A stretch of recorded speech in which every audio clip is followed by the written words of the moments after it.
Hi, I'm Carrie Hanks, the Director of the Spanish Fork Salem Area Chamber of Commerce, and today we're down at Bank of American Fork on Main Street, and they are February's Business of the Month. With me today is Mike Mendenhall and Carrie Robart, our President and Vice President, and they will be doing the interviews with the Bank of American Fork President and also the bank President. So, guys. Long-time guy here we have in town, Todd Harrison of Bank of American Fork. Congratulations on the Business of the Month. We really appreciate it. Well, the Chamber of Commerce appreciates you guys being a strong member of the community and supporting so many activities here locally for us. So we love the community and we want to be a part of it, and we really appreciate you coming down today. So great. Why don't you take a minute and introduce who we have here today from your bank? Okay, this is Lorraine Diedrichsen. Lorraine is the operations manager here at our office, and she takes care of our customers and all their problems and really helps them get through their banking relationship. We have Greg Christensen, who is the Vice President Manager of the Spanish Fork office, and Greg's been here for about 14, almost 15 years now, since we opened up the office here in Spanish Fork. Next to Greg is Rick Beard. Rick is the President of Bank of American Fork, and Rick was gracious enough to come over today for the presentation, and we're proud to have him here.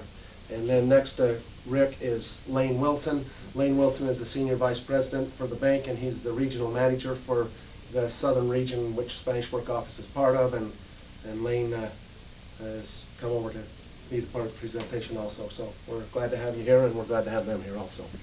Great. Well, a longtime bank and staple here in Spanish Fork. We sure appreciate your support of the Chamber and the support of the community overall. And Carrie Robart knows you personally. You guys probably know Carrie, so. Yeah.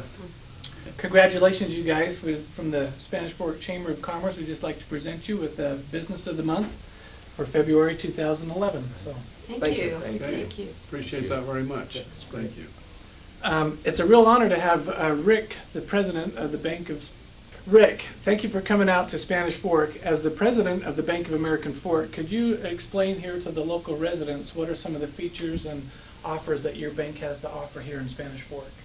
I'd love to. You know, the reality is that we believe that banking is still community banking, and the banking industry's had a lot of bad press recently, and that's a very different banking segment than community banking. If you look here, we have your neighbors and friends that run this office.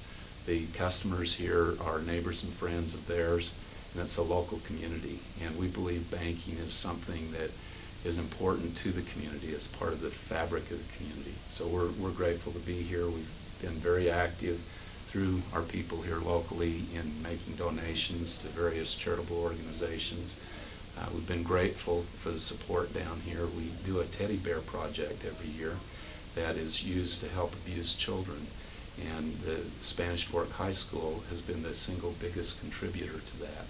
And we've been just delighted the way the youth have been involved in it. These bears are used in therapy for these children, so it's sad that we have to collect them, but in that sense, we've had about 7,500 bears that were collected last year. A significant amount was from the athletic club.